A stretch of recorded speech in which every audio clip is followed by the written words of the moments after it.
Hey guys, I got this Double Helix oscillator from Pittsburgh Modular. I mainly got it because I heard some demos online and heard the pluck sound it could do, and so I got it for that. Um, and to be honest, I was really confused by this voltage router section at the bottom.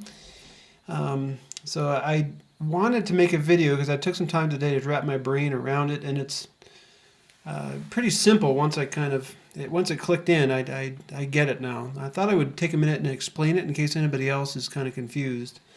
So maybe go to their website, and if you go to the page for the Double Helix Modular and you double click on this photo, it blows it up nice and big here, and you get a closer look at everything.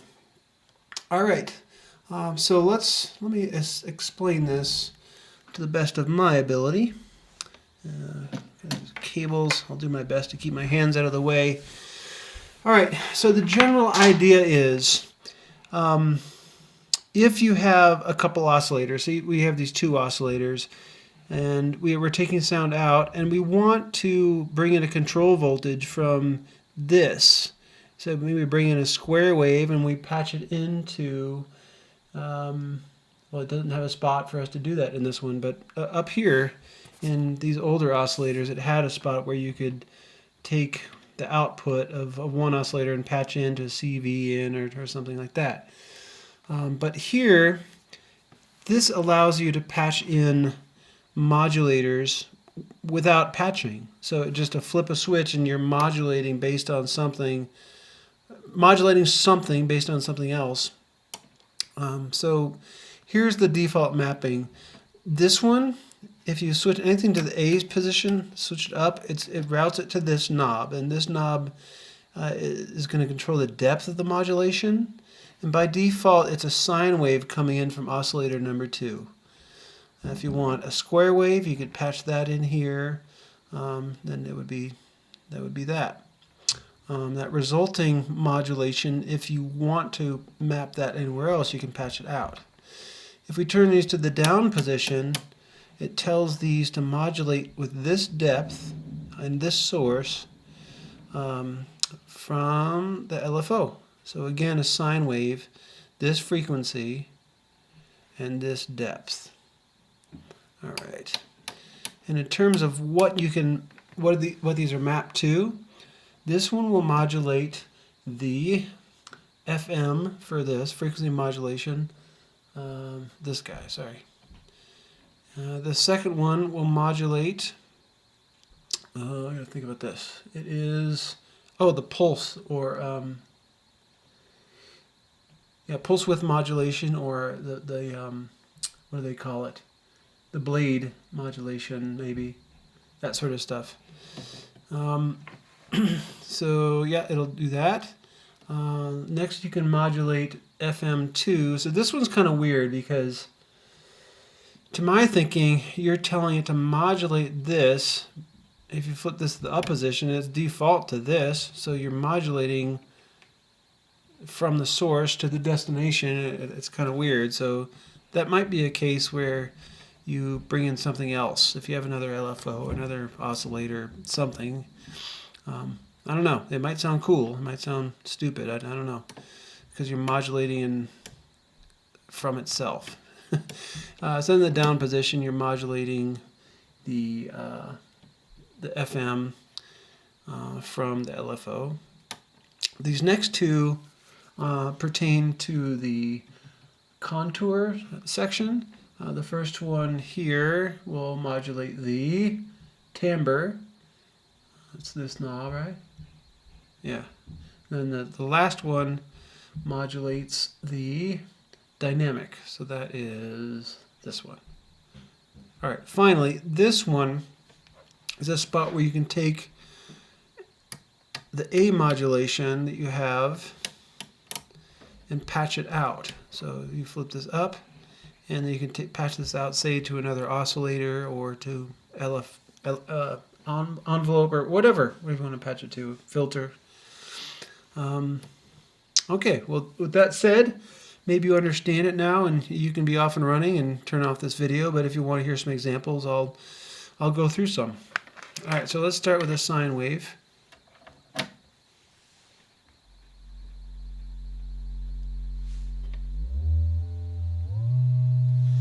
Okay, so if we flip this up, it's going to modulate from oscillator 2 at this frequency and this depth.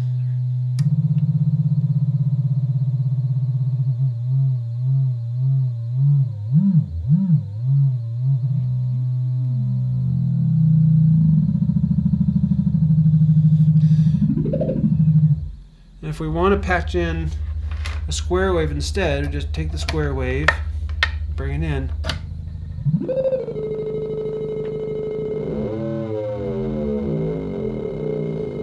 Alright, let's try from the B. So this is from the LFO, depth, and frequency.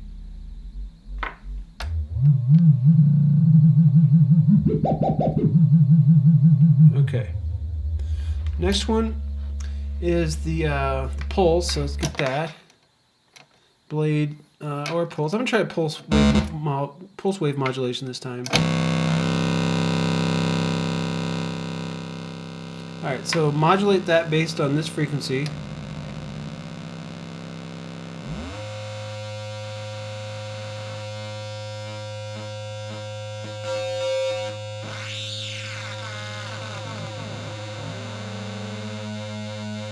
There it is. Let's modulate based on LFO.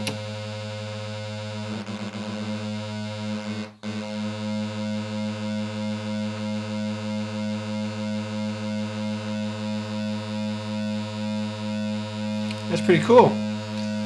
Alright, next. So this is the one where you put it to the up position, you're going to be modulating from itself. So let's take the sawtooth out.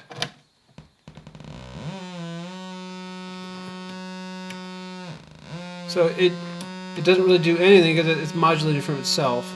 So if I take a sine wave from somewhere else, bring it in,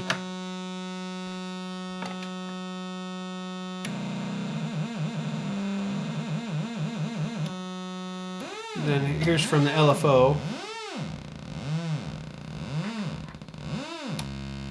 Okay.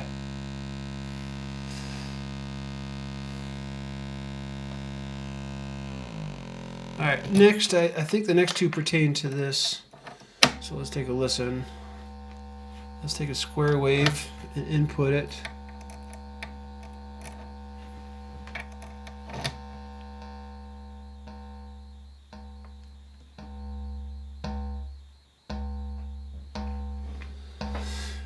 Alright, let's have some fun. Let's take the clock out, take it into the sequencer, and take that output and put it into our oscillator.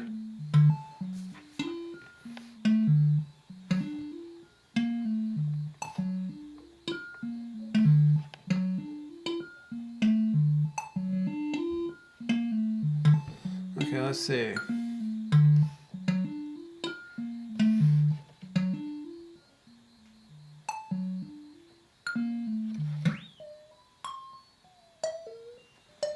Okay, so the controls we can modulate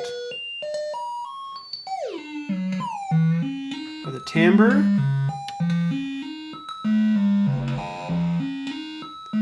or the contour.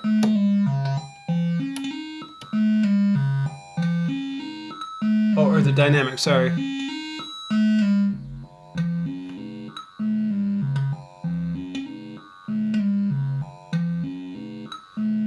From LFO.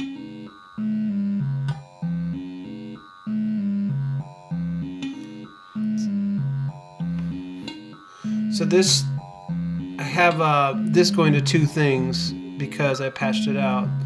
So let's take the random out to all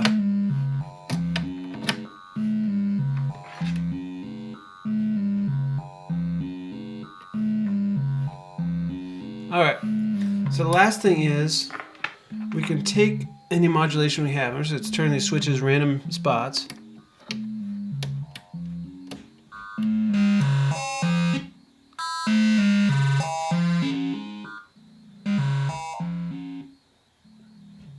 All right, we take that modulation out.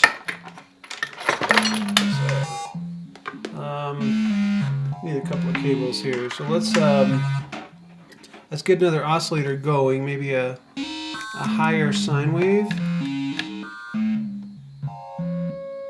and we can take all that modulation out and modulate that also. So flip the switch.